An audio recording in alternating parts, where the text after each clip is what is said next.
আপনারা জানেন 12ই ফেব্রুয়ারি নির্বাচনের পর আমাদের সরকারের মাননীয় প্রধানমন্ত্রী জনাব তারেক রহমান সারা বাংলাদেশে কানেক্টিভিটিকে বাড়ানোর জন্য সেটা রেল সড়ক সব জায়গায় কাজ করে চলছেন এবং আপনাদের ভোটে আমাদের যারা জাতীয় সংসদ সদস্য নির্বাচিত হয়েছে তারা তাদের নির্বাচনী প্রতিশ্রুতি বাস্তবায়নের জন্য তারা একেবারে সারাক্ষণই পরিশ্রম করে চলছে।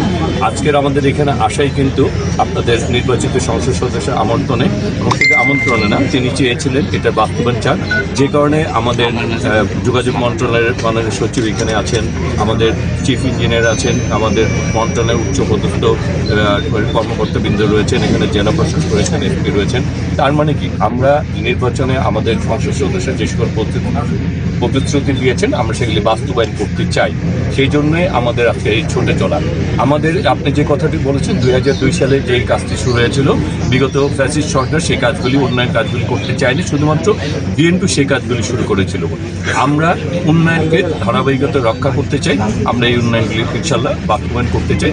তবে এই কাজগুলি বাস্তবায়ন করার আগে কিছু আমাদের অফিসিয়াল কিছু কর্মকাণ্ড রয়েছে, আমরা এগুলি চেঞ্জ করে আমরা এগুলি ভূমি অধিগ্রহণ জেলা প্রশাসক এবং আমাদের উন্নয়নের ডিপার্টমেন্টের সাথে সমন্বয় সাধন করে ইনশাল্লাহ আমরা এগুলি বাস্তবায়নের দিকে সর্বোচ্চ চেষ্টা করছি।